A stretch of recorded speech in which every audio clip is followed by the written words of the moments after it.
रहस्यमय संदेश। भाग 1, दूसरा अपराध स्थल, रात के 10:11 बारिश एक बार फिर शहर पर अपना कहर बरसा रही थी। इंस्पेक्टर विक्रम राठौड़ की पुलिस जीप सुनसान सड़कों को चीरती हुई पुराने रेलवे गोदाम की ओर तेजी से बढ़ रही थी। जीप की लाल नीली फ्लैश लाइटें बारिश की मोटी परतों को काटती हुई आगे बढ़ रही थी। विक्रम के दिमाग में बार बार एक ही शब्द घूम रहा था, भ्रम। क्या यह किसी सीरियल किलर का हस्ताक्षर था या किसी ऐसे संगठन का संदेश जिसका अस्तित्व अब तक किसी को पता नहीं था। जीप अचानक एक पुराने जर्जर रेलवे गोदाम के सामने आकर रुकी। गोदाम वर्षों से बंद पड़ा था। टूटी हुई दीवारें, जंग लगे लोहे के दरवाजे और हवा में उड़ती धूल उसे किसी भूतिया जगह जैसा बना रही थी। मुख्य द्वार पर पहले से 3 पुलिस वाहन खड़े थे। एक कांस्टेबल दौड़ता हुआ विक्रम के पास आया। सर, अंदर का दृश्य बहुत अजीब है। कोई जिंदा है? हमें नहीं पता सर, लेकिन आपको खुद देखना होगा। विक्रम ने टॉर्च निकाली। जैसे ही उन्होंने गोदाम का भारी दरवाजा खोला, चर्रर लोहे की आवाज पूरे हॉल में गूंज उठी। अंदर घना अंधेरा था। केवल छत के टूटे हिस्से से आती बिजली की चमक कुछ सेकंड के लिए पूरे गोदाम को रोशन कर रही थी। पुरानी मशीनें, जंग लगे कंटेनर और बिखरे लकड़ी के बक्से हर तरफ पड़े थे। फर्श पर पानी जमा था। हर कदम की आवाज पूरे गोदाम में गूंज रही थी। अचानक एक कांस्टेबल ने टॉर्च सामने की ओर घुमाई। सभी की सांसें थम गई। गोदाम के बीचों बीच एक पुरानी लकड़ी की कुर्सी रखी थी। उस कुर्सी पर एक आदमी बैठा था। उसके दोनों हाथ रस्सियों से बांधे हुए थे। सिर नीचे झुका हुआ था। शरीर बिल्कुल स्थिर। सावधान, विक्रम ने धीरे से कहा। 2 पुलिसकर्मी हथियार निकालकर आगे बढ़े। जैसे ही वे कुर्सी के पास पहुंचे, उस व्यक्ति ने धीरे धीरे अपना सिर ऊपर उठाया। वह जिंदा था, लेकिन उसकी आंखों में ऐसा भय था जैसे उसने मौत को अपनी आंखों से देखा हो। उसके होंठ कांप रहे थे। वह कुछ कहना चाहता था। विक्रम तुरंत उसके सामने घुटनों के बल बैठ गए। डरो मत, मैं इंस्पेक्टर विक्रम हूं। किसने ये किया? उस व्यक्ति ने कांपते हुए केवल एक शब्द बोला, भ्रम। अगले ही पल उसके मुंह से खून निकलने लगा। डॉक्टर मीरा, जो अभी अभी घटनास्थल पर पहुंची थी, तुरंत उसकी। अध्याय 2, रहस्यमय संदेश। भाग पहला, संकेत। आर्यन सिंह, रात के 2:38। पुराने रेलवे गोदाम के बाहर पुलिस की गतिविधियां तेज हो चुकी थी। घटनास्थल को चारों ओर से सील कर दिया गया था। फॉरेंसिक टीम हर कोने की तस्वीरें ले रही थी, जबकि मीडिया को कई 100 मीटर दूर रोक दिया गया था। इंस्पेक्टर विक्रम राठौड़ बार बार उस मोबाइल फोन की स्क्रीन देख रहे थे। ओपन क्वोट, अगर सच जानना है तो आर्यन सिंह को ढूंढो। खेल अब शुरू होगा। यह संदेश केवल सूचना नहीं था, यह एक चुनौती थी। विक्रम ने तुरंत साइबर सेल को आदेश दिया, इस मोबाइल का पूरा डेटा निकालो। आखिरी कॉल, मैसेज, लोकेशन, सब कुछ। तकनीकी अधिकारी ने मोबाइल को अपने सिस्टम से जोड़ा। कुछ सेकंड बाद उसके चेहरे का रंग बदल गया। सर, यह संभव नहीं है। क्या हुआ? इस फोन में कोई डेटा ही नहीं है। None SIM card, none contact, none call history. जैसे इसे अभी अभी बनाया गया हो। और मैसेज? वह भी सर्वर पर मौजूद नहीं है। हमने स्क्रीनशॉट लिया, लेकिन जैसे ही सिस्टम स्कैन हुआ, उसने मोबाइल विक्रम की ओर बढ़ाया। स्क्रीन पूरी तरह खाली थी। वह संदेश गायब हो चुका था। विक्रम कुछ पल तक बिना कुछ बोले खड़े रहे। किसी ने हमारे आने का समय पहले से जान लिया था, उन्होंने धीमे स्वर में कहा, और वह हमारी हर चाल देख रहा है। इसी दौरान मीरा सेन ने गोदाम के फर्श से एक छोटा सा धातु का टुकड़ा उठाया। इंस्पेक्टर, इसे देखिए। विक्रम ने दस्ताने पहनकर वह वस्तु हाथ में ली। वह एक पुराना पेंडेंट था। उस पर वही चिन्ह बना था, एक खुली आंख जिसके बीच टूटा हुआ वृत्त, लेकिन इस बार उसके पीछे बेहद छोटे अक्षरों में कुछ उकेरा हुआ था। फॉरेंसिक लेंस से देखने पर शब्द स्पष्ट हुए, बैम, ट्रूथ इज द ग्रेटेस्ट लाई। मीरा ने आश्चर्य से कहा, अंग्रेजी में, सच सबसे बड़ा झूठ है। विक्रम के मन में सवालों का तूफान उठ गया। क्या भ्रम कोई व्यक्ति था, कोई गुप्त संगठन, या कोई विचारधारा जो अपने पीछे मौत छोड़ती चल रही थी? उसी समय एक कांस्टेबल भागता हुआ आया। सर, हमें मृत व्यक्ति की जेब से एक पुरानी डायरी मिली है। डायरी पूरी तरह भीगी हुई थी। अधिकांश पन्नों की स्याही फैल चुकी थी, लेकिन बीच का एक पन्ना सुरक्षित था। उस पर सिर्फ 3 पंक्तियां लिखी थी। ओपन कोट, जो दिखाई देता है वह सच नहीं, जो सच है वह दिखाई नहीं देता। आर्यन सिन्हा को खोजो, इससे पहले कि वह भी देर कर दे। Close coat. पूरे कमरे में सन्नाटा छा गया। अब ये केवल हत्या की जांच नहीं रही थी। किसी अनजान व्यक्ति ने पुलिस को सीधे एक नाम की ओर भेजा था। विक्रम ने तुरंत आदेश दिया, पूरे देश के अपराध रिकॉर्ड, निजी जासूसों की सूची, खुफिया एजेंसियों के डेटाबेस, जहां जहां संभव हो आर्यन सिंह नाम खोजो। कांस्टेबल ने पूछा, सर, अगर ऐसे सैकड़ों लोग मिले तो? विक्रम की निगाहें उस डायरी पर टिक गई। उन्होंने धीमे लेकिन दृढ़ स्वर में कहा, नहीं, जिसने यह संदेश छोड़ा है उसे पता है कि हम सही आर्यन सिंह तक पहुंचेंगे। उसी क्षण शहर से लगभग 5 किलोमीटर दूर एक पुरानी इमारत की छत पर खड़ा एक काले रेनकोट वाला व्यक्ति दूरबीन से रेलवे गोदाम की ओर देख रहा था। उसने जेब से एक छोटा ट्रांसमीटर निकाला, लाल बटन दबाया और मुस्कुराकर केवल एक वाक्य कहा, शिकारी को शिकार की ओर भेज दिया गया है। अगले ही पल ट्रांसमीटर बंद हो गया। उसे पता था, अब खेल का सबसे खतरनाक खिलाड़ी जल्द ही मैदान में उतरने वाला था। यह रहा चैप्टर 2 पार्ट 3। इसमें पहली बार डिटेक्टिव आर्यन सिंह की सिनेमैटिक एंट्री होती है और रहस्य को अगले स्तर पर ले जाया जाता है। अध्याय 2 रहस्यमयी संदेश। भाग 3 डिटेक्टिव आर्यन सिंह की एंट्री सुबह के 6:10। रात हुई बारिश के बाद शहर पर हल्की धुंध छाई हुई थी। सूरज निकल चुका था, लेकिन उसकी किरणें बादलों के पीछे कैद थीं। शहर अपनी सामान्य रफ्तार में लौट रहा था, जबकि पुलिस विभाग पूरी रात की घटनाओं से अब भी जूझ रहा था। शहर के पुराने हिस्से से लगभग 10 किलोमीटर दूर एक 3 मंजिला साधारण सी इमारत के बाहर पीतल की एक नेम प्लेट लगी थी, आर्यन सिंह, निजी जासूस।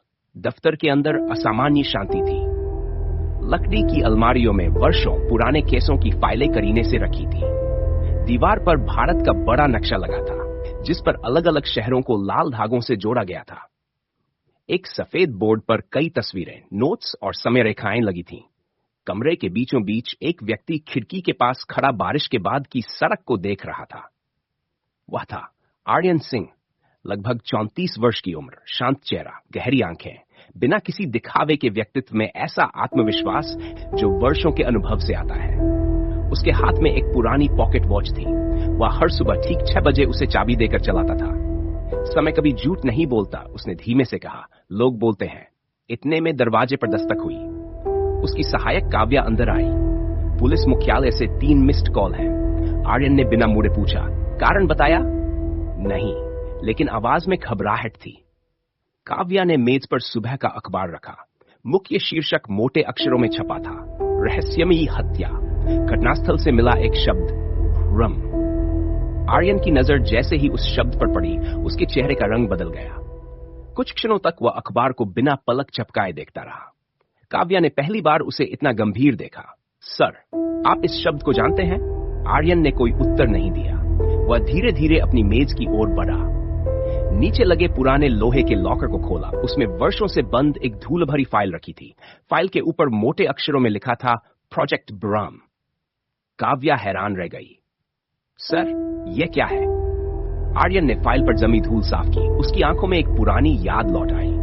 7 साल पहले उसने धीमे स्वर में कहा, मैंने इस नाम का पीछा किया था। फिर मेरी पूरी टीम गायब हो गई। कमरे में सन्नाटा छा गया। और केस? आर्यन ने फाइल बंद कर दी। मुझे मजबूर होकर बंद करना पड़ा। उसी समय उसका मोबाइल फोन बज उठा। स्क्रीन पर लिखा था, इंस्पेक्टर विक्रम राठौड़। आर्यन कुछ पल तक स्क्रीन देखता रहा, फिर कॉल रिसीव की। दूसरी ओर से आवाज आई, मिस्टर आर्यन सिन्हा, मेरा नाम इंस्पेक्टर विक्रम राठौड़ है, मुझे आपकी मदद चाहिए। आर्यन ने शांत स्वर में पूछा, क्या घटनास्थल पर भ्रम लिखा मिला है? फोन के दूसरी ओर कुछ सेकंड तक पूर्ण खामोशी रही। विक्रम चौंक गए। आपको यह कैसे पता? आर्यन ने खिड़की से बाहर देखा। बारिश फिर से शुरू हो चुकी थी। उसने धीमी आवाज में कहा, क्योंकि भ्रम वापस आ चुका है। और उसी क्षण उसे एहसास हो गया, जिस दुश्मन को वह 7 साल पहले हमेशा के लिए खत्म समझ चुका था, वह पहले से कहीं ज्यादा खतरनाक बनकर लौट आया था। आई डू रहस्यमय संदेश, भाग 4। पहली मुलाकात सुबह के 8:05। शहर का पुलिस मुख्यालय सामान्य दिनों की तुलना में कहीं अधिक व्यस्त था। मीडिया चैनलों की ओबी वैन मुख्य द्वार के बाहर खड़ी थी। हर रिपोर्टर एक ही सवाल पूछ रहा था, क्या भ्रम नाम का कोई सीरियल किलर शहर में सक्रिय है? लेकिन पुलिस के पास अभी तक कोई जवाब नहीं था। इसी बीच मुख्यालय के बाहर एक काले रंग की साधारण एसयूवी आकर रुकी। दरवाजा खुला। आर्यन सिन्हा शांत कदमों से बाहर उतरा। उसने कोई महंगा सूट नहीं पहना था। गहरे नीले रंग की शर्ट, काला जैकेट और हाथ में चमड़े की पुरानी फाइल। उसे देखकर कोई भी ये नहीं कह सकता था कि यह आदमी देश के सबसे कठिन मामलों को सुलझाने वाला निजी जासूस है। वह सीधे मुख्य प्रवेश द्वार की ओर बढ़ा। एक सिपाही ने रास्ता रोक लिया। सर, बिना अनुमति अंदर नहीं जा सकते। आर्यन मुस्कुराया। इंस्पेक्टर विक्रम मेरा इंतजार कर रहे हैं। सिपाही कुछ कह पाता उससे पहले ही पीछे से आवाज आई, उन्हें आने दीजिए। इंस्पेक्टर विक्रम राठौड़ तेज कदमों से उनकी ओर आए। दोनों पहली बार आमने सामने खड़े थे। कुछ क्षण तक दोनों बिना कुछ बोले एक दूसरे को देखते रहे। विक्रम ने हाथ आगे बढ़ाया। इंस्पेक्टर विक्रम राठौड़। आर्यन ने हाथ मिलाया। आर्यन सिंह, मुझे उम्मीद है कि आप हमारी मदद करेंगे। आर्यन ने शांत स्वर में कहा, मैं आपकी नहीं, इस केस में मारे जाने वाले अगले इंसान की मदद करने आया हूं। विक्रम ने उसकी ओर गौर से देखा। इस आदमी की आंखों में घबराहट नहीं थी, बल्कि ऐसा लग रहा था जैसे वह इस कहानी का एक पुराना अध्याय पहले ही पढ़ चुका हो। दोनों कॉन्फ्रेंस रूम में पहुंचे। दीवार पर लगी स्क्रीन पर पहली हत्या की तस्वीरें दिखाई जा रही थी। राहुल मेहता की लाश, हाथ में मिला कागज, उस पर लिखा एक शब्द, भ्रम।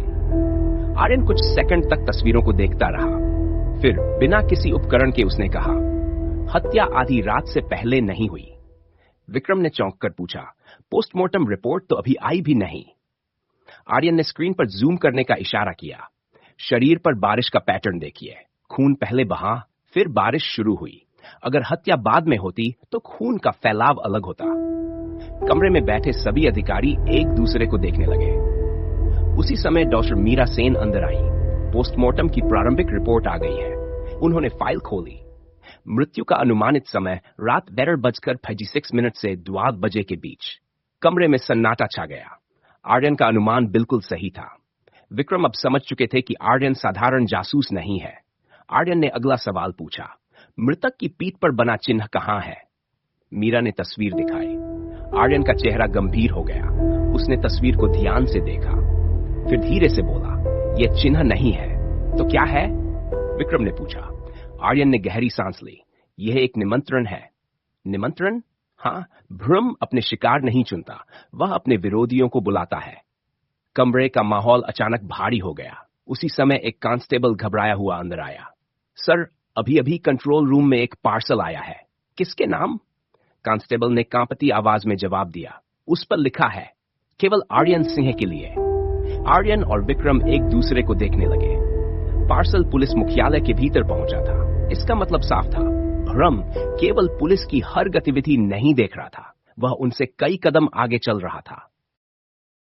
यह रहा चैप्टर 2 पार्ट फाइंगर, जो चैप्टर 2 को एक बड़े रहस्य पर समाप्त करता है और चैप्टर 3 के लिए मजबूत आधार बनाता है। अध्याय 2 रहस्यमय संदेश।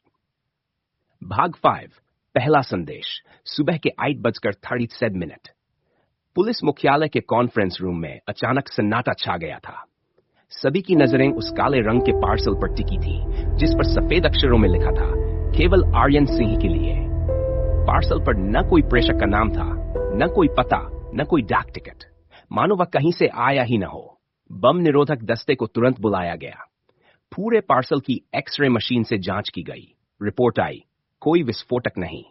इंस्पेक्टर विक्रम ने आर्यन की ओर देखा। इसे खोलना सुरक्षित है? आर्यन कुछ क्षण सोचता रहा, फिर बोला, अगर भ्रम मुझे मारना चाहता तो पार्सल नहीं भेजता। उसने दस्ताने पहने। कमरे में मौजूद हर व्यक्ति सांस रोके खड़ा था। धीरे धीरे उसने पार्सल की सील काटी। ढक्कन खुला। अंदर एक पुरानी लकड़ी की डिब्बी रखी थी। डिब्बी के भीतर मखमली कपड़े में लिपटी हुई एक पुरानी जेब घड़ी थी। आर्यन का चेहरा एक पल में बदल गया। उसने घड़ी को कांपते हाथों से उठाया। विक्रम ने पूछा, आप इसे जानते हैं? आर्यन की आवाज धीमी पड़ गई। यह मेरी है। कमरे में मौजूद सभी लोग चौंक गए। क्या मतलब? विक्रम ने पूछा। आर्यन ने घड़ी के पीछे उकेरे गए अक्षर दिखाए। एएस घड़ी 7 साल पहले एक ऑपरेशन के दौरान खो गई थी। उसी दिन मेरी टीम लापता हुई थी। काव्या अब तक चुप थी, धीरे से बोली, लेकिन सर, यह घड़ी यहां कैसे आई? किसी के पास जवाब नहीं था। डिब्बी के नीचे एक मुड़ा हुआ कागज रखा था। आर्यन ने उसे खोला। उस पर लाल स्याही से सिर्फ 3 पंक्तियां लिखी थी। ओपन क्वोट, 7 साल पहले तुम हार गए थे, इस बार तुम सच के और भी करीब आओगे और सब कुछ खो दोगे। Close quote. नीचे केवल एक हस्ताक्षर था। भ्रम कमरे में एक पल के लिए किसी ने सांस तक नहीं ली। तभी टिक, एक धीमी आवाज सुनाई देने लगी। सबकी नजरें जेब घड़ी पर गई। वह घड़ी जो 7 साल से बंद थी अब अपने आप चलने लगी थी। सुइयां तेजी से घूमने लगी। 6, 9। फिर अचानक दोनों सुइयां रुक गई। समय था। आर्यन का चेहरा सफेद पड़ गया। विक्रम ने पूछा, क्या हुआ? आर्यन ने घड़ी को देखते हुए धीमे स्वर में कहा, यह समय नहीं बता रही, यह अगली हत्या का समय बता रही है। कमरे में मौजूद सभी अधिकारी एक दूसरे का चेहरा देखने लगे। घड़ी के साथ रखा एक छोटा सा लिफाफा अभी तक किसी ने नहीं खोला था। विक्रम ने उसे सावधानी से खोला। अंदर शहर का एक नक्शा था।